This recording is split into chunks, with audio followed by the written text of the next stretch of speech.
नमस्कार भक्तजनों। कार्तिक कृष्ण पक्ष की त्रयोदशी के दिन धनतेरस का पर्व पूरी श्रद्धा और विश्वास के साथ मनाया जाता है।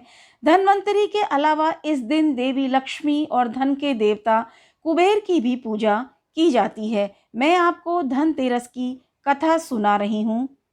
पौराणिक कथा के अनुसार एक समय भगवान विष्णु मृत्यु लोक में विचरण करने के लिए आ रहे थे। तब लक्ष्मी जी ने उनसे साथ चलने का आग्रह किया। तब विष्णु जी ने कहा, यदि मैं जो बात कहूँ तुम अगर वैसा ही मानो तो फिर चलो। तब लक्ष्मी जी उनकी बात मान गई। भगवान विष्णु के साथ भूमंडल पर आ गई। कुछ देर बाद एक जगह पर पहुंचकर भगवान विष्णु ने लक्ष्मी जी से कहा, जब तक मैं न आऊं तुम यहीं ठहरो। मैं दक्षिण दिशा की ओर जा रहा हूं, तुम उधर मत आना। विष्णु जी के जाने पर लक्ष्मी जी के मन में कौतूहल जागा कि आखिर दक्षिण दिशा में ऐसा क्या रहस्य है जो मुझे मना किया गया, और भगवान स्वयं चले गए। लक्ष्मी जी से नहीं रहा गया। जैसे ही भगवान आगे बढ़े, लक्ष्मी जी भी पीछे पीछे चल पड़ी। कुछ ही आगे जाने पर उन्हें सरसों का एक खेत दिखाई दिया जिसमें खूब फूल लगे हुए थे। सरसों की शोभा देखकर वह मंत्र मुग्ध हो गई। फूल तोड़कर अपना श्रृंगार करने के बाद आगे बढ़ी। आगे जाने पर एक गन्ने के खेत से लक्ष्मी जी गन्ना तोड़कर चूसने लगी। उसी क्षण विष्णु जी आए। यह देख लक्ष्मी जी पर नाराज होकर उन्हें शाप दिया कि मैंने तुम्हें इधर आने को मना किया था, पर तुम नहीं मानी और किसान की चोरी का अपराध कर बैठी। अब तुम इस अपराध के जुर्म में इस किसान की 12 वर्ष तक सेवा करो। ऐसा कहकर भगवान उन्हें छोड़कर क्षीर सागर चले गए। तब लक्ष्मी जी उस गरीब किसान के घर रहने लगी।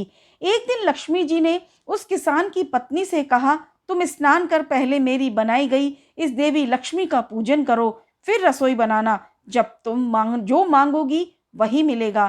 किसान की पत्नी ने ऐसा ही किया। पूजा के प्रभाव और लक्ष्मी की कृपा से किसान का घर दूसरे ही दिन अन्न धन रत्न स्वर्ण आदि से भर गया। लक्ष्मी ने किसान को धन धान्य से परिपूर्ण कर दिया।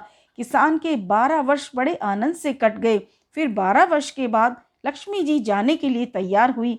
विष्णु लक्ष्मी जी को लेने आए तो किसान ने उन्हें भेजने से इनकार कर दिया। तब भगवान ने किसान से कहा, इन्हें कौन जाने देता है, यह तो चंचला है, कहीं नहीं ठहरती। इनको बड़े बड़े नहीं रोक सके। इनको मेरा शाप था, इसलिए 12 वर्ष तुम्हारी सेवा कर रही थी। तुम्हारी 12 वर्ष सेवा का समय पूरा हो चुका है। किसान हठपूर्वक बोला, नहीं, अब मैं लक्ष्मी जी को नहीं जाने दूंगा।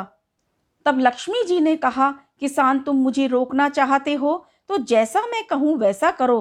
कल धनतेरस है, तुम घर को लीप पोत कर स्वच्छ करना, रात्रि में घी का दीपक जलाकर रखना, सायंकाल मेरा पूजन करना।